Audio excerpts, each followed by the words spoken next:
overlay because it's, there we go, CoT in game.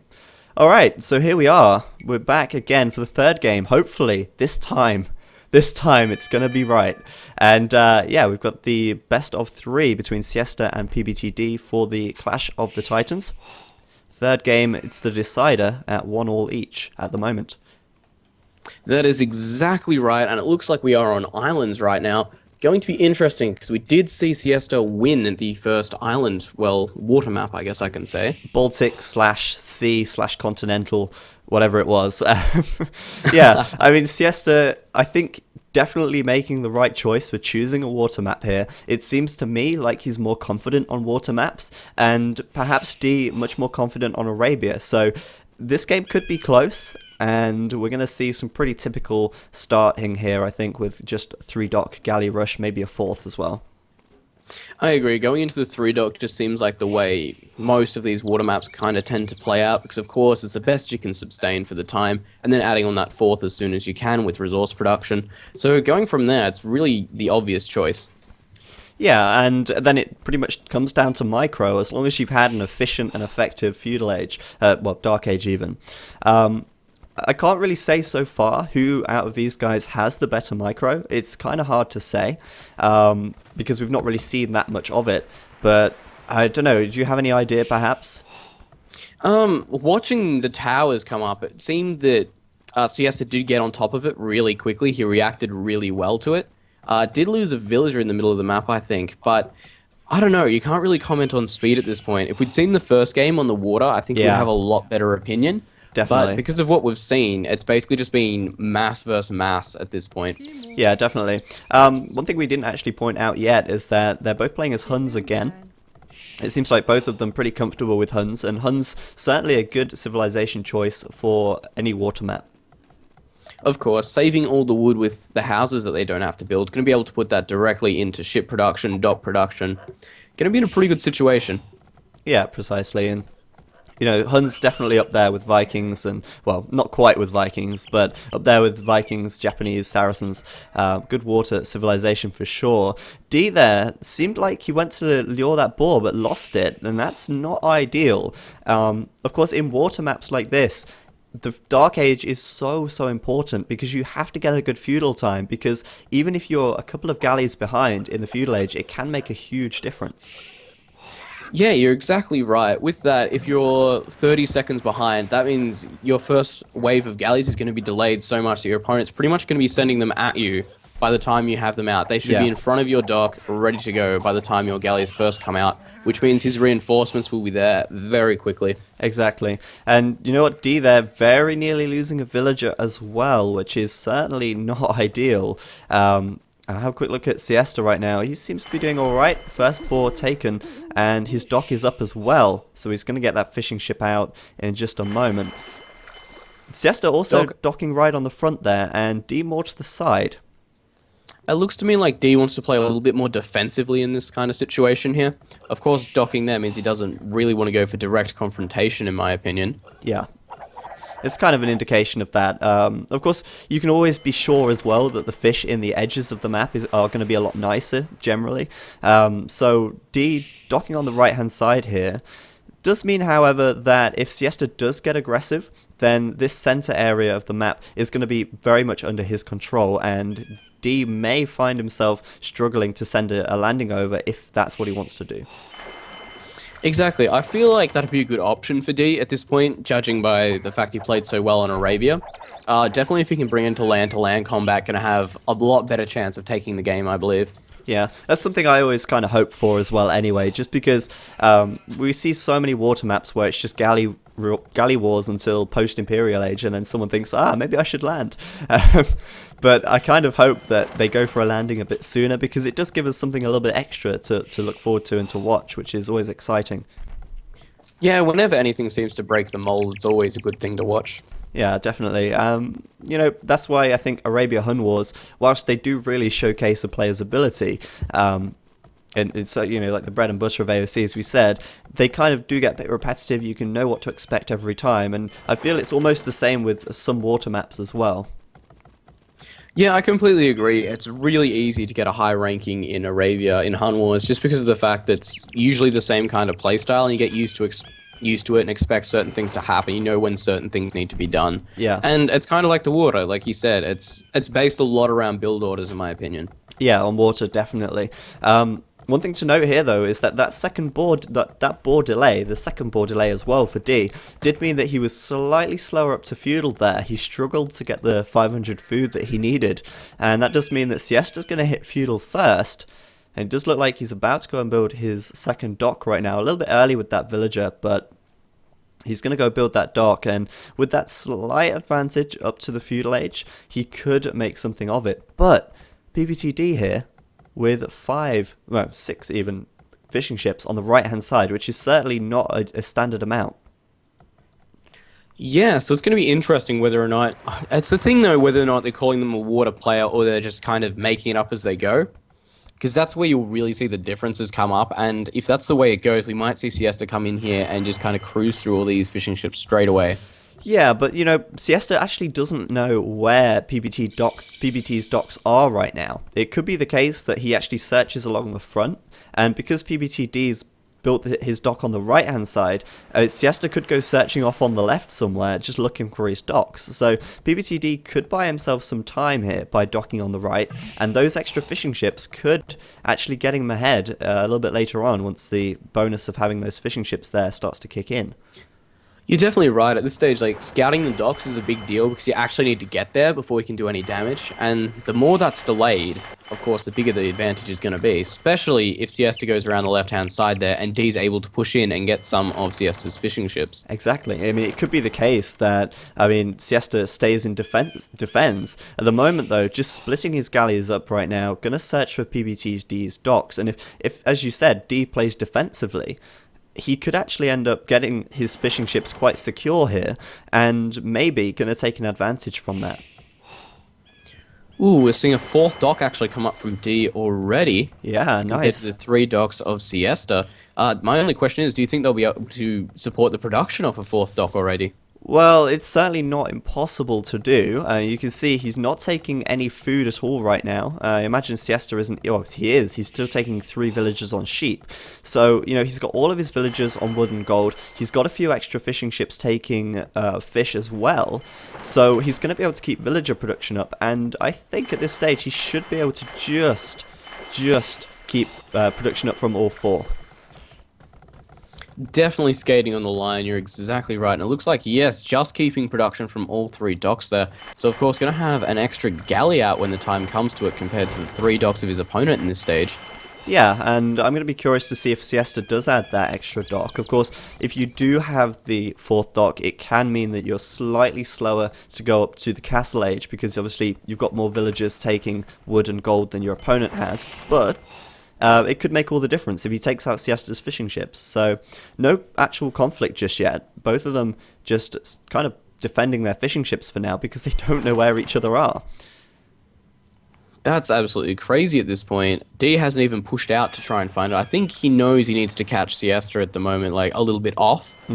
Definitely. That's just what it comes across at the moment, but... S1iesta's just slowly pulling ahead in score, actually. I think that's mostly due to scouting, really. He's sent this galley all the way down the back, and so he's got a lot more scouting of the map done. Of course, he has now found the dock of D over at the bottom. D knows he's there, should be able to deal with that pretty quickly. And now the question is, does he have more galleys? Well, he's on 12 warships. Well, S1iesta is on 12. PBTD on 10.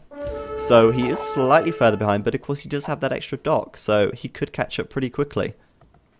Yeah, you're exactly right. That one dock can add on the extra production, and as we know, he came up to feudal age a little bit slower. Yeah. So, of course, that extra dock going to slowly push him ahead if he can keep production up from all 4. Definitely. Just going to see him take out this galley here from S1iesta. That's 1 down. Pretty unnecessary, but it's going to go down. And D, I think, yeah, D should know where S1iesta is. Yeah, he knows where S1iesta is now. So I'm going to be curious to know if he pushes out. He's not scouted actually how many docks he has, but little does he know at this stage, he's actually going to have a bit of an advantage when it comes to pure galley count. Yeah, you're right, and I think the score might even be scaring him off a little bit there, because it's never nice to go and try and attack someone when they've got a little bit of a score up and you haven't seen what they're doing. Definitely. But of course, like you said, it's probably due to scouting, and this could be working in Siesta's advantage here. Definitely. I mean, you're totally right about the score thing. I know, for instance, like, you see your opponent's got 100, 200 more score than you at an early stage in the game, and you don't instantly think, oh, it's probably because he's scouted more, which is probably the case here. And so you are a bit more hesitant to go and send an attack. But if PBTD was to do that right now, then he might be okay. Siesta, though, going to make the first move, sending in those galleys right now. They both have fletching, so it is going to be even with upgrades. And we'll just see if either of them can really make a headway in terms of army advantage. Looks like Siesta is going to try and move around the back. Might be able to get better positioning there, potentially, because if he can get a better concave and micro a little bit more out in the steep ocean back here, compared to the choke of the two lands over here, going to be in a better situation. It looks like Siesta is scouting ahead with that one galley, just doing a little bit of poking and prodding to try and find out where his opponent is right now. Definitely, and they both have the same number of ships. So this fight is, if they're even in micro, it's going to go in D's favor because D has the reinforcements from the docks. He's a lot closer to the action with his docks. So if Siesta fights this and they just go head to head, then Siesta's probably going to come out a little bit worse off. But if Siesta micros nicely, then he could find himself in a good position. Yeah, definitely. Like you said about the reinforce, even having that extra dock, he's going to have the extra production there as well. Both players sitting on pretty much the exact same population right now, and both of them looking to go up to Castle Age any second. Yeah, they're going to be clicking up in just a moment's time, and this is the point where you really need to get as many galleys down of your opponent as you can, because of course, once they get upgraded to War Galley, they're going to be that much harder to fight. Looks like they're fairly even in terms of galleys lost. I think they both took down one. And Siesta now going to retreat away because he knows he's going up to the Castle Age, and he's going to be getting War Galley in just a moment's time. Of course, going to want to come back as soon as he gets that upgrade to try and abuse the technology he's going to have, because of course once he gets Bodkin Arrow and the War Galley upgrade, he's going to have an increased attack, increased hit points, increased range. And if he can come in directly as he gets that, get a small advantage from that tech before it kicks in for D, going to be in a good position. Definitely, but Siesta making a transport ship right now. I'm not really sure what he's doing with it, but I can see a barracks and he's going to send villagers across. Little does he know, D has watchtowers, or outposts even, around the entirety of his map. If we have a look at his point of view, his fog of war, he can see pretty much around the rest of his map. So he's going to know this is coming in. And Siesta, whilst, trying something a little different, sending those villagers over, he is going to get caught red-handed. And this is a level of precaution I have not seen in a very, very long time with all these outposts. I know. But in this case, it is 100% paid off. Definitely, he will catch that transport ship. And you don't normally see it. You don't normally see that many outposts, but you're right, it's completely paid off. I mean, usually, if it's Team Islands, you see them building houses around the edge, but my god, Siesta's going to get caught out, and that's not ideal, to say the least. Exactly. If you get landed and don't know it, it can pretty much be GG if your opponent does come in with, especially in a Hun War, if he comes in with a bunch of cavalry archers, a mangonel, or a battering ram, and you've got nothing, as we can see at the moment, D doesn't even have a barracks up. No, he has nothing to defend that. I'm just wondering if he has actually seen the boat. He's not really reacting. He's putting up a university, so he's going to be aiming to get ballistics. But as far as upgrades go, well, Bodkin Arrow's done, War Galley's about to be done, and Siesta likely to do the same. The question is he going to see this boat right here? He should be able to see it. The outpost is right there. It's in his line of sight. And if he's clever about it, he could split some of his galleys off and bring them around the back to put an end to this. I am looking for reaction, and Walls are the reaction. Truly been playing with Tim. Definitely, but they do work. And exactly. he is going to have this walled up before Siesta can actually get any cavalry archers over there, which I'm assuming he's going to make cavalry archers. But nice push from D on the water right now. He has got a ship advantage, taking out Siesta's fishing ships and chasing his war galleys down. Siesta likely then to have a disadvantage in numbers right now. We're going to have a quick look. 36 for D and 22 for Siesta. Of course, investing that wood into the archery range and cavalry archers. A little bit of a mistake, though. Yeah, D up to 95% complete on ballistics as well, so that's going to give him a massive advantage on the water there. if his Yeah. opponent does choose to micro here. Of Definitely. course, that transport ship, they're going to be able to transport these villagers and cavalry archers Yeah. completely just around the wall there. They can go around, and you know what? That actually completely slipped my mind. What good are your walls if you can transport around them? D, though, gonna see it coming, but what's he gonna be able to do to stop it? His barracks is up. He has got a siege workshop, and a mangonel is on the way out. Yeah, stable Of course, as well. going to be able to try and defend with that. The problem is, though, he's denied gold completely by this forward. And if he doesn't take the cavalry archers out, he's actually forced to fight with villagers right now, taking one surprisingly. But if he loses this gold, then he can't actually make the units that he needs to take the cavalry archers out. Yeah, I agree. He can go for skirmishes, but really, when it comes down to it, cavalry archers just have so much mobility. They can get around skirmishes Yeah. so easy, and once you mass them to the point where they can take on cavalry archers, the cavalry archers will just bolt to the other side, and you'll be just chasing him around until all your villagers are dead, essentially. Precisely. But at the moment, doing the right thing, as we said earlier, it would be a good idea for him to bring his galleys around here, and he's done exactly that. And he might just have enough here to kill the cavalry archers off and stop anything else from getting around. He has got a knight out, so the villager's going to die. And he may wall up the archery range as well for good measure. Siesta then going to try and do what damage he can. 3 cavalry archers here. May be able to get a couple of villagers. But water control is starting to swing in favour of D right now. And I'll be interested to know if Siesta is adding in more galleys. Yes, he is. So he's going to try to take water back. Definitely going to be hard, though, because he has invested in 4 archery ranges, and that's not 5 archery ranges, actually. That's not a small amount of wood to try and invest, especially on a water map where you've got to devote a lot of that into galleys. Yeah, precisely. I mean, they cost so much, and at this stage, with D having that extra dock all this while as well, it's going to be pretty challenging for him to get back. But at the moment, sending those war galleys over there, there's nothing to defend D's ships, and they could be gone in just a moment's time. Yeah, you're exactly right. Siesta could potentially even try and take out a dock or 2 at this point, and that could really even things up. Certainly, and Siesta gonna get those fishing ships, no question about it. Mangonel there though, if he does try and get the dock, the Mangonel may just be in range, and Mangonels do a lot of damage to war galleys as well. But yeah, may focus down the docks right now. D is still just focusing down the archery ranges, so Siesta knows where his military is at, and we could actually be in for quite a long game right here. You're definitely right. At this point, we're just seeing a lot of galley movements, and both players just trying to get the best position and kind of tactic going just as possible right now. Some war galleys are over at the back of Siesta's base. It looks like they have actually killed off a few villages here. Yeah, 1 or 2 right there. Continuing to get more as well. Siesta not really noticing. And I kind of did say this in the Arabia game. It seems like when there's a lot going on, Siesta does seem to kind of miss a few things. At the moment, then, missing those villages, and they're going to stay idle for a little bit there, and obviously losing a couple as well. Not ideal.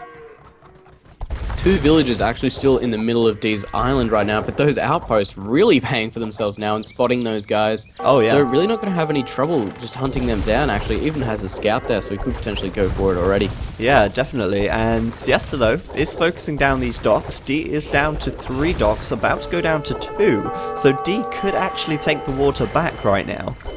I mean, Siesta could take the water back. If he does, it could be a replay of the first game. Exactly, just seeing the water come absolutely back, and in that case, it's kind of interesting, actually, to say that. Yeah, I'm going to be curious to see what D does. I mean, the last thing you want is to be in the Imperial Age and stranded on your island with no way of escape, because of course then you lose your additional islands, the gold in the north and the stone on the sort of southwest. It's a big loss, and of course being bombarded from the entire shore is no nice thing in the Imperial Age either. You're right, and the Huns do have access to those cannon galleons, which means, of course, he can hit really far into the mainland, which means if water control is lost, then, well, they're just going to be pounded with cannonballs until the game practically ends. Yeah, and it's a lot harder on this kind of map. Obviously, on Baltic-style maps, there is a chance at sneaking around the edges of the map, or, you know, transporting around the edges of the map and sending villagers across. But in islands, you are so separated from your opponent that it's very hard to even get a transport and sneak some villagers over. You're exactly right, and that's what's going to make this play really, really hard if Well, Siesta takes the water or D takes the water. Practically, whoever takes the water in this situation, when the big galley war is over and everything clears out and we see what's left, one player is going to be left with a huge advantage. Exactly. The question is now then, Imperial Age, D does seem slightly closer. He is just getting up his second and third TC, which is granted quite late, but of course with the extra pressure coming in from Siesta, they're expected that it would be delayed. Siesta, on the other hand, well, his 3 TCs are up and running, and he does look like he has much more economy at this stage in the game. So it could be the case that Siesta reaches Imperial first, which would be a pretty big blow to D. You're exactly right in that kind of circumstance. Whoever gets the Imperial is going to have a massive advantage, because like we were talking about with War Galleon, Bodkin Arrow, exact same deal for Galleon and Bracer. Whoever has it going to have a huge advantage and going to try and push that as much as possible. On D's Island though, Siesta at the moment does have some cavalry archers left and did manage to ping a few villages right next to that town center in the middle of the map. Oh yeah, definitely, I see that. As well, you know, that's actually quite a big deal, because D really doesn't have a great economy at this stage. I mean, we'll look at their populations. It's 107 to 120, and D does have more ships. So Siesta, although yeah, he's losing a little bit of military on the water now, a lot of military actually. Oh dear, oh dear. He did not want to go that way. Corner as well. Why? Oh, but releasing all those galleons, well, galleys right now. Can he win it? I mean, if he loses the water here, I'd be curious to see if he says GG. I mean, it's really hard to come back. Come on, Siesta, build a demo ship in that dock right next to that big pile of galleys. That would be nice, wouldn't it? It would be absolutely perfect. The opportunity doesn't come much, but guys, remember, things like that can save you in a game like this. Exactly, but D here, clearly going to take it, and Siesta, as we said, just backing himself into a corner there. Really not good positioning from him, no real way to escape, and he stood and fought that way too long. Way too long. D, especially now with ballistics as well, going to be able to give chase to those galleys and do a lot of damage. Looks like Siesta is coming down towards D's docks here. I don't know why though, there's no fishing ships out. I guess you can just check to kind of try that. But at this point, the amount of galleys on the water for D is just way too overpowering for what Siesta has. Yeah. I don't think he will be able to actually take the water back. If D's smart, positions his galleys well, it's going to be GG. If he positions them around Siesta's island, then he could get up a dock in time and actually, well, get up a dock sneakily, I suppose, get up to the Imperial Age and start making those galleons. Question is D going to do that, or is Siesta going to get the chance to build a castle on the shore first? He has just clicked up to Imp. D is still in the castle, and he will be for a long time. He does not have anywhere near enough food. So Siesta could still bring it back, I suppose, if D doesn't spread his galleys around. Well, Siesta does have that one single villager left on D's island, and if he can make that work, he can definitely do some damage with it, because of course he has lost water control at this point, but D has devoted a lot of resources into the water. Yeah, so if Siesta can make it happen on the land, he's in with the shot. Maybe. He's tried to make a siege workshop here, but D is coming over with this mangonel, and I reckon that's going to get watching that. Cleared up pretty quickly. Although saying that, just hit the villager. No. Yeah, that's GG villager. Oh, that poor villager.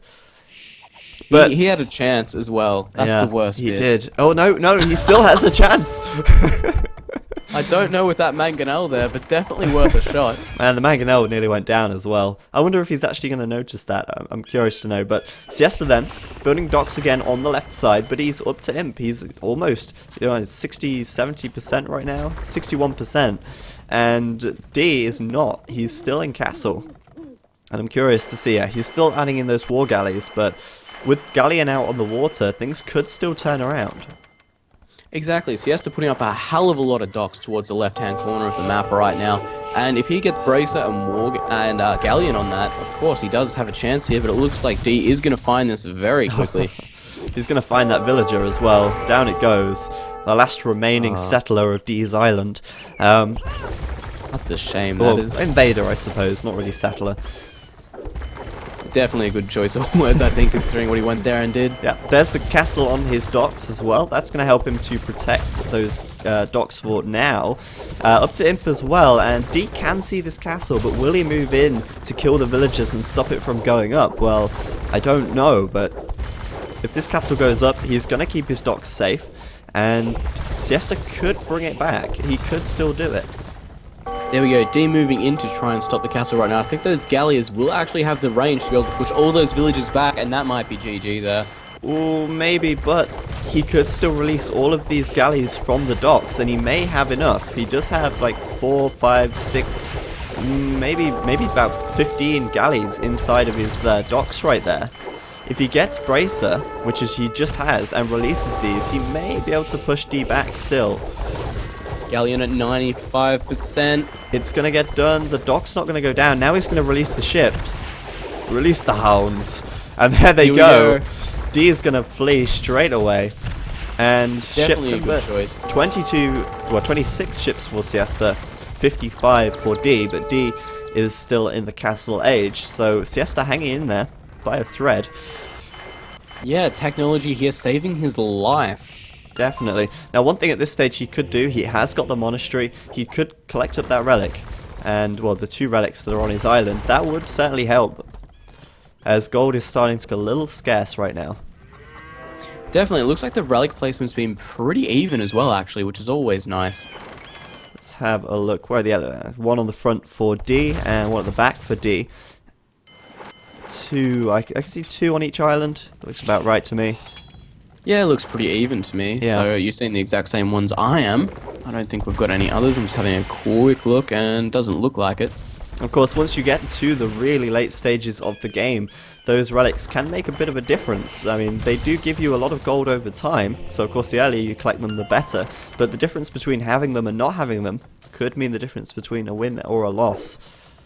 You're exactly right, and D has just hit the Imperial age, and if we look at the galley counts for both players right now, D on 64 compared to Siesta on 33. It's a big difference. So if D does get these upgrades and has the tech to fight this one. But one thing I'm noticing is that Siesta is adding in a lot of docks right now. He does have all the docks on the left side. He's adding the docks on the front again. It's hard to say who might have the most at this stage, but D now going to push in. And if he does win this battle... Adding docks on the front as well for quick reinforce. Yeah, definitely. D then. The galleon upgrade is done. The bodkin, the flat bracer upgrade even is done.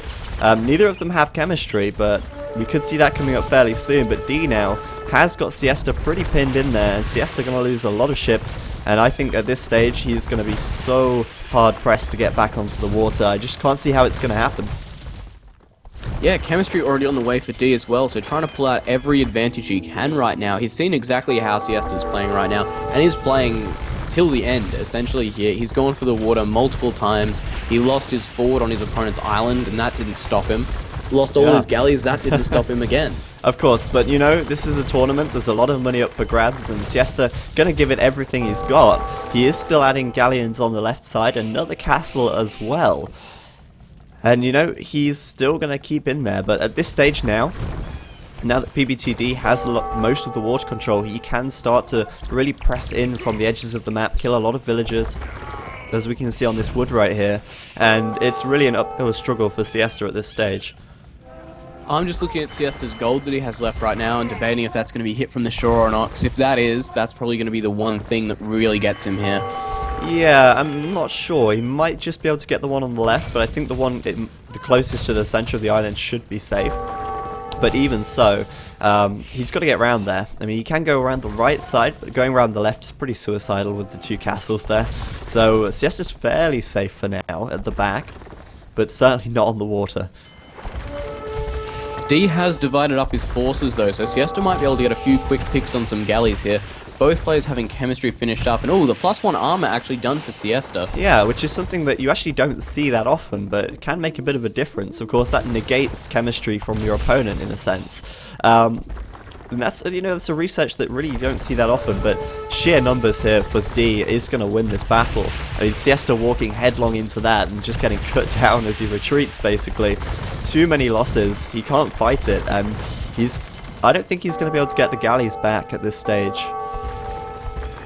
Yeah, I don't think he's going to be able to get the numbers back here either. If D starts mixing in a few cannon galleons or something just to push on these castles, just to get a little bit of pressure going on there, I don't see what Siesta can really do. Cannon galleons on 90% as well, so they are going to be out in just a moment. That's done. And 176 population to 122. D is going to be maxed out fairly soon. He's got more wood in the bank as well, so, I mean, at this stage, D has pretty much got this game in the bag, and he would have to do something extremely bad or extremely wrong for him to lose it right now.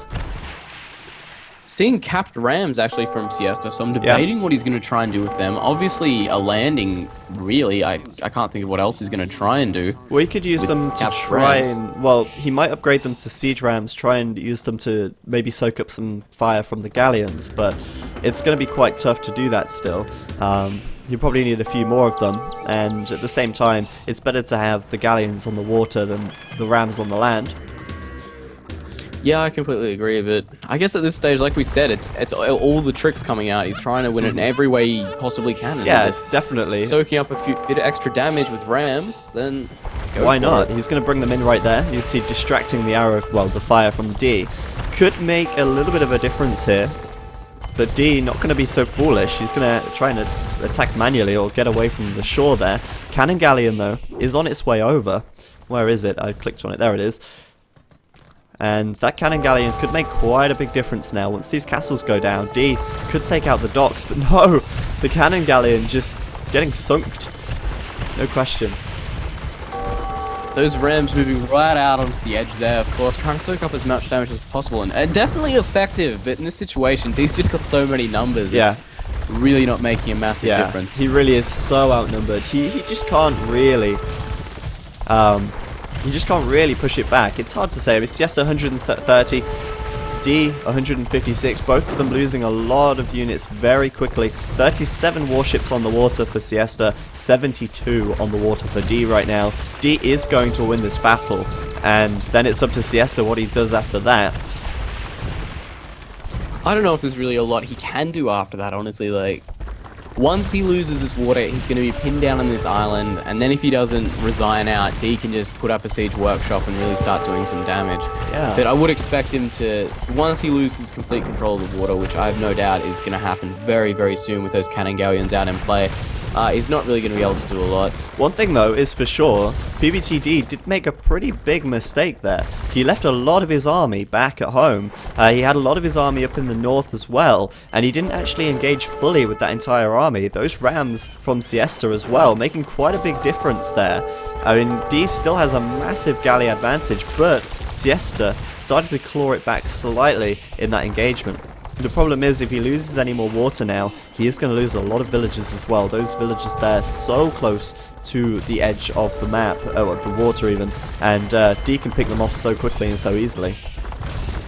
Yeah, that's exactly right, and once that wood is taken away from him, he doesn't really have a secure spot to gather wood from. Saying that though, as soon as I say it, he puts a castle up in the middle of his island to protect all the wood up on the right hand side, but still, one castle against a few cannon galleons, not going to be able to do a lot. Yeah, not a huge amount, and you know, with those cannon galleons out now, it is going to make a big difference. He is going to be able to start taking down those buildings, and you know, it's just going to be even harder for Siesta then. He's just going to have less income, and overall, it's just going to make it more challenging. Looks like he's running pretty low on wood right now, and his galleons are just so outnumbered. It's pretty much GG. I don't want to call it because, of course, that's Siesta's job, but just looking at resources as well. D just has so many more numbers, and his production is so much higher right now. Yeah, I agree. It's always, I feel like it's bad to try and call the game from a player at this stage, but sometimes you just see it and it's so overwhelming, and you wonder if they could see it the way you're seeing it right now, yeah, would they just GG straight out? And I think this is one of those situations where if he could see D's resources, his production, if he could see all the galleys sitting behind this that he's not using, he would probably, I don't know, probably call it. What he would do. But you know, as you said, he's going to try and give it everything he's got. He's hanging in there for as long as he can. But you know, his galleon production now is really starting to slow down. He's just lost a lot of villages on wood there. And there's the GG, or the G even. Shame that it went down like this so much, but we did get a good final game. That's what you want. Yeah, definitely. I mean, he definitely fought it out for as long as he could, and we got our third game as well, which hopefully did go right. I'm kind of hoping there was no mess-ups with the stream that time. It doesn't seem like there was. I can't see any major complaints in the chat, so Good I think we're stuff. pretty good. All right, great. Well, yeah, that's it from us today. That's a 2-1 victory to PBTD, who will advance to round 2 of the qualifiers. There's still a long way to go, though. Of course, you've got another 2 round of qualifiers, and then you've got the final qualification stage, which is another 2 rounds, and then you get the round robin. So there's